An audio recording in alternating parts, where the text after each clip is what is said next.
Today we're going to dive into the 5 things I hate the most about my drift go-kart. They ask you how you are, you just have to say that you're fine when you're not really fine, but you just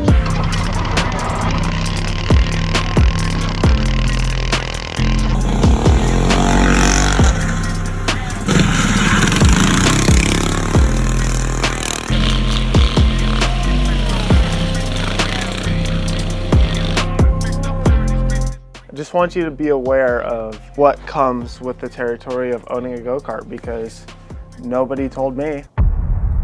I've owned this go-kart for many years now, which is crazy to think. But over those years, I've learned a lot, and I'm going to share that knowledge with you guys so that you guys have a better understanding of, things to look out for and things to expect when you own a go-kart.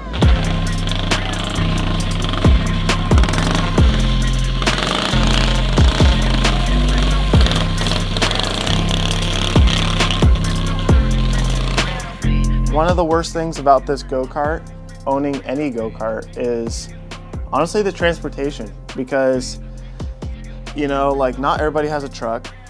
Not everybody has maybe even a station wagon to put the go-kart in that it'll even fit in. So it's like, okay, where do you take it? How do you get it places? I mean, my friends who own go-karts, they tow it behind their car. It's a matter of can you even get it from point A to point B? Can you even take it to go have fun? Can you take it to do anything? Sometimes it's just me. And this go-kart is not, you can't really move it around just one person. It's really a two-man show to lift front and back. The frame is already heavy enough. The engine makes it that much worse. If you are gonna get one, just know that you should have a friend to help you out. I have this go-kart stand luckily now, but before that, I would always have to go ask somebody to help me move it and lift it up. So yeah, with that being said, let's move into number 2, which is the cost. I mean, just this stand alone, I think is a couple $100. And that's just to make things convenient. Not everybody's gonna get a go-kart stand to make it easier. I plan on doing a full cost breakdown of what this has costed me over the last few years. But just to give you a ballpark, back before COVID, this go-kart costed me $350 running and driving. It was not running the best. I also just did not know what to look for when buying one of these. And I'll also make a video about that. If you're going to go buy a go-kart, there are some things you definitely need to look out for. But yeah, the costs are pretty big. I mean, you can get a Predator 212 for $150. And it's pretty good out of the box, if you're drifting or even just doing a regular go-kart. Stage 1 kit does a lot and for very little money compared to what other else. You can go much crazier with that engine. Of course, the Stage 1 kit isn't bulletproof, which is something I will dive into in another video because I don't think that a lot of people are aware that Stage 1 is honestly pretty dangerous because I've had my fair share of blowing my motor as well. But yeah, I mean, the engine mods go crazy. PVC can run you $60 to $80 a set, which is pretty nuts. Racing seats are pretty expensive unless you get a cheap one. Tires, wheels and tires are not cheap. A couple $100 there, easy. Bearings, just simple maintenance stuff, oil, chain. I've broken so many chains, it's not funny. Even if you find one for $500, be ready to spend another couple hundred just to be safe. So just have a reserve. Go-karts get beaten up really bad and you're gonna pay for someone else's poor driving. I definitely did. The third thing, it's a love-hate relationship, but it's how loud this go-kart is. These days, the EV has gotten so good. I've driven EV. Pro race car drivers have driven EV and gas. And honestly, it just seems to be the general consensus is that gas just feels so much better. It's, between the weight, the way the power delivers, the sound. I mean, we're talking about sound here, and it sucks because it makes it such a presence when you drive this kart. in any go-kart in general. You know, you're wide open throttle, you want to enjoy this thing, and that with wide open throttle, it's going to be at its loudest point. So I highly recommend doing a engine over EV, but it comes with a cost of like the attention that you're going to draw. This next thing on the list is probably very easily comparable to my very last thing that I have on this list. That is my least favorite thing about this go-kart. But this one is so close, so close. And that is locations. Finding locations to drive a go-kart like this. For one, I don't know where you live, but I live where there's quite a few people and not a lot of open space. Between it being loud and just like a whole operation to go take somewhere and drive causes the wrong attention. It's illegal. Owning a go-kart like this and driving it anywhere other than a track is 100% illegal. So understand that. There was probably only one time that I've gotten cops' attention with this.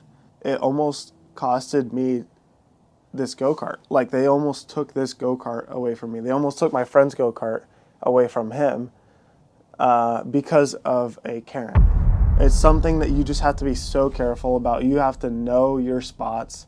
You've got to be aware of so many things when you find a location to actually drive one of these. I was driving it on the street for a school project, and the cop came up so pissed, so mad. And he's just like cussing at me or whatever. And he's like, we're getting complaints that you guys are driving these go-karts trying to cause accidents. I said, what? You're telling me I'm driving this go-kart to cause some accidents, bro? Like, who is that stupid? I mean, luckily my parents were there, so they were explaining to the cop, like, hey, look, this is a school project type thing, yada, yada. He said if we didn't get out of there like that he was going to take this go-kart, he was going to take my buddy's go-kart. It was going to be a whole thing. And I easily could have been arrested too. So, you know, it's just, I don't want anyone to get in trouble out there. But, which leads me to my last and final point. My least favorite thing about this go-kart is the attention it brings. You could probably understand, but there's more to it than just like the Karens of the world. But it's actually just like my friends in general too, which is crazy to say, and no diss to any of them if they're watching this. But like sometimes you get those friends that are just like, bro, your go-kart is so sick. Like, I can't wait to drive it. Bro, who said you could drive it? Like, not that I don't want you to drive it, but like the fact that you think you could just hop in and drive it. No diss to any of my friends. But it's just kind of like a disrespectful thing when they approach me like that. And like, if I feel comfortable enough, like I will tell somebody they could drive this. But when somebody like approaches me thinking they can just drive this thing, it's like, no. Like, that's the last thing I want now at this point. And then it goes back to the Karens. Like, you have neighbors who love it, and then you have neighbors who hate it, and then it depends on the location and what you're doing. And it's not like I'm doing like very speedy things because I drift this go-kart, so I put PVC and it just slides. But it's loud because I'm revving the thing like to its max. It doesn't scare me, but like I hesitate to go take it places and to drive it as much as I do. That is actually going to be my list. You know, if you guys have go-karts, what your list would be, because these are just kind of like the things that I've noticed over the years that I've just been like so internally irritated about. And it would never steer me away from owning this, like continuing to own this go-kart, because, you know, I've done it so long, I kind of have an idea of like spots to go and stuff like that. I know like the basic maintenance. I've been through the broken parts, this and that. And so there's nothing that this go-kart will surprise me with anymore now that I've owned it for so long. But I hope this video helps some of you guys. To us, it seems so cool and like everybody should love it, and I agree. But no, it's not a perfect world, and these things are super illegal and they will get you in trouble, and I don't want anybody to get in trouble. If you guys enjoyed the video, be sure to subscribe and like. It helps a lot. With that being said, I'll catch you guys in the next one. Later.